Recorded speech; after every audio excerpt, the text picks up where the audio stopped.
나는 위로받고 싶다. 챕터 6 스스로 위로하기. 내면의 집. 마음을 놓고 울 수 있었던 침대가 나의 내면의 집이나 다름없어요. 라고 한 여자 환자가 말했다. 누구든지 머릿속에 떠올릴 때마다 항상 밀접함을 느끼는 장소가 있다. 한 동료 심리치료사에게는 자신의 자동차가 그런 공간이었다. 그에게 자동차는 장거리 운전을 하면서 전화기와 인터넷 등과 차단되어 내면의 대화를 하고 자신에게 충고할 수 있는 공간이었다. 위로하고 상처를 주는 공간, 웃고 우는 공간, 안심시키고 위협하는 공간, 치유하고 고통을 주는 공간. 이러한 모든 공간은 우리의 신체와 내면의 기억에 저장되어 있다. 공간은 영혼에 부착된 기준점과도 같다. 영혼의 기준점은 우리가 경험한 환경과 분위기, 그리고 감정을 상징한다. 장 자크 루소는 인간은 결국 자신이 귀속할 공간을 찾게 된다고 말하였다.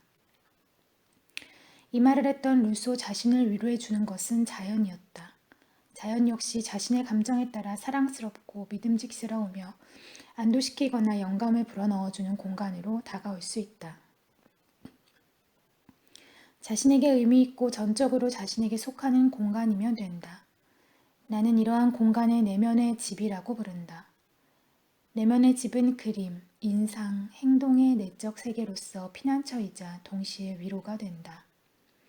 내 마음을 언제나 흔들어 놓는 음악, 마음속에 항상 간직하고 있는 그림, 내가 사랑하는 시의 구절, 나의 힘센 어깨, 항상 기댈 수 있는 내면의 나무, 어린 시절 대지와 일체감을 느끼게 해주었던 초원, 내면의 조그마한 정원, 내면의 교회, 비밀 공간, 벤치, 오두막, 온기를 전달해주는 나면의 시편과 기도, 내면의 집은 변혁과 변화, 근심 걱정과 고통에서 안전하게 멀리 떨어진 곳으로서 동요하지 않고 부서지지 않는 공간이다.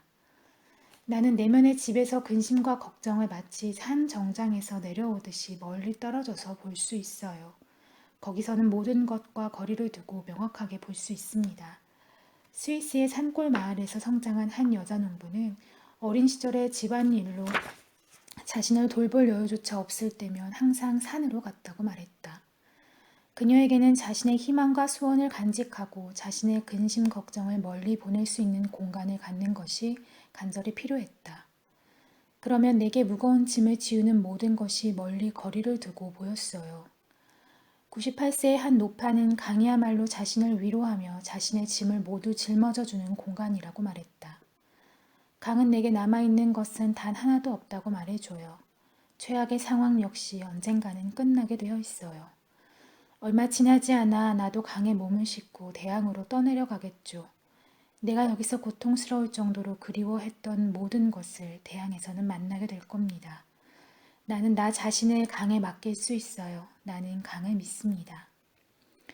내게 내면의 집은 고요함이에요. 내면의 공간으로 인도해주는 문이 열리면서 고요함이 시작돼요. 이 문을 통해 들어가면 나는 근심 걱정거리를 모두 내려놓아요. 내면의 고요함에 나를 내맡기고 나면 아주 고요해지고 나를 부드럽게 만드는 느낌이 들어요. 어느 여사제는 세월이 흐르면서 자신을 부드럽게 사랑하는 법을 배웠다고 말했다. 10살에 입양된 한 고등학교 졸업반 여고생은 이렇게 말했다. 내가 마치 고아처럼 홀로 버림받은 느낌이 들면 나는 숨결에 그런 감정을 내려놓아요. 그러면 슬픔, 분노, 동경 혹은 버림받은 느낌이 더 이상 두렵지 않고 오히려 나는 이것들과 함께 호흡해요. 그러면 이러한 감정은 일순간 내게 할 말이 있는 친구처럼 다가와요. 그러고 나면 나는 더 이상 외롭지 않아요. 한 남학생이 설명하는 내면의 집은 다음과 같다. 내가 어떠한 존재이며 오직 내게만 전적으로 속하는 것이 무엇인지를 상기시켜주는 색채가 내면에서 보여요.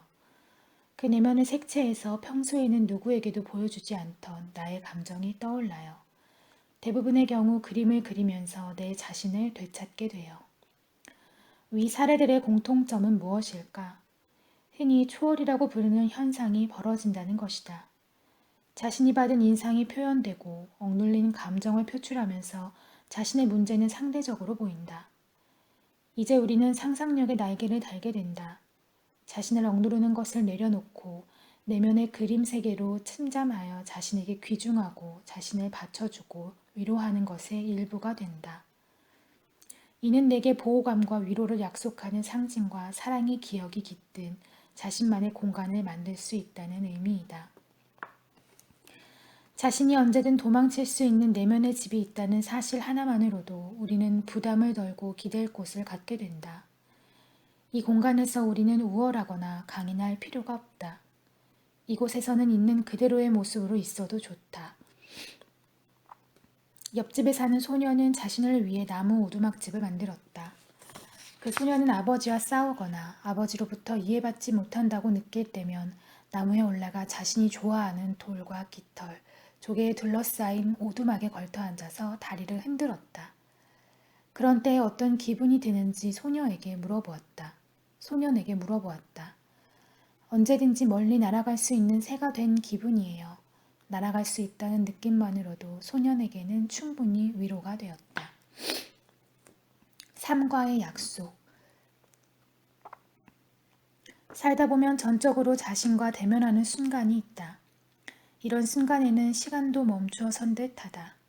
그리고 자신과 주위 환경을 인지하고 자신의 한계선이 보다 확장되는 것을 느낄 것이다.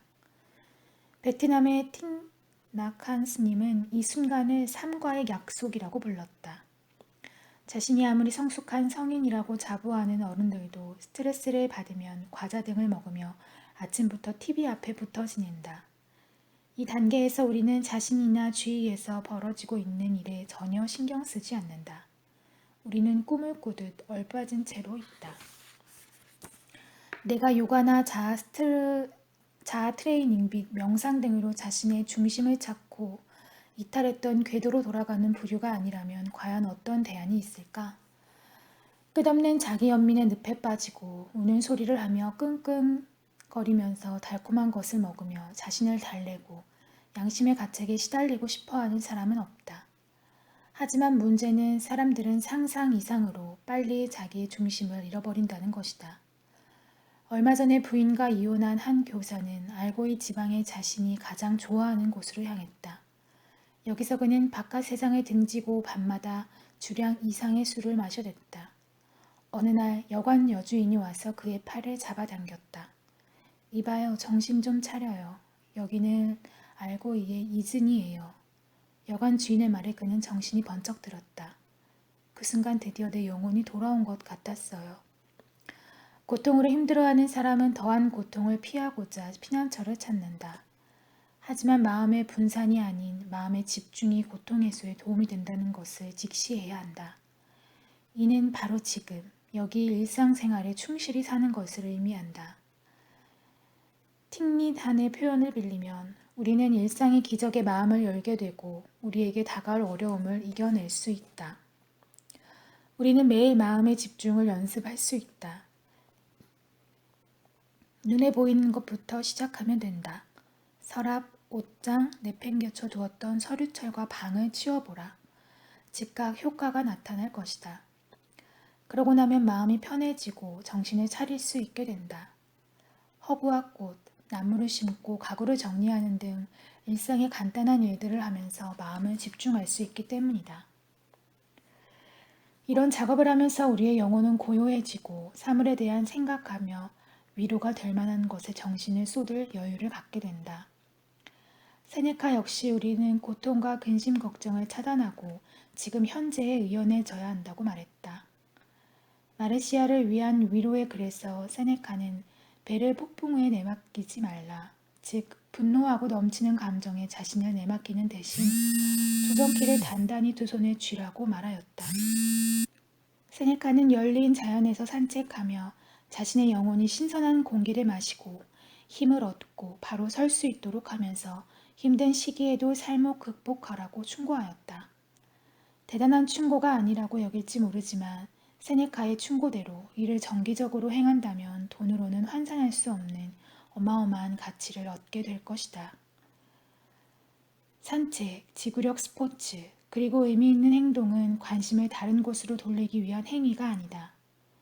피할 수 없는 슬픈 감정에 잠깐 자신을 내맡겨서 다시 자신을 일으켜 세우고자 하는 세네카의 충고는 좋은 나침반이 될 수 있다. 자신의 생각을 현재와 도움이 되는 것에 집중하여 자기의 삶과 더불어 자신을 확고히 할 수 있으며 다시 용기를 내고 고요히 가라앉아 안도감과 영혼의 힘을 얻는다. 자신을 위로하는 것은 이렇게 손쉽고 간단할 수 있다. 행복의 칵테일 만들기. 행복의 칵테일을 만드는 방법은 배우들에게서 제대로 배울 수 있다. 배우들은 전문가답게 행복감을 스스로 만들어낼 수 있다. 배우들은 얼굴 표정으로 감정과 분위기를 만들어낸다. 우리도 스스로에게 영향력을 주는 기술을 습득할 수 있다. 두려움과 슬픔 혹은 불편한 감정에 시달리고 나를 일으켜 세워줄 사람이 내 곁에 아무도 없다면 우리는 이런 감정의 역물살을 타고 올라가 얼굴 표정을 바꿈으로써 편안해질 수 있다. 이는 새로운 위로의 수단은 아니다. 이미 세네카도 이를 언급한 바 있다. 당신 영혼의 분위기에 맞지 않는 얼굴 표정을 하라. 얼굴 표정은 그 어떠한 말보다도 빠른 영향을 미친다.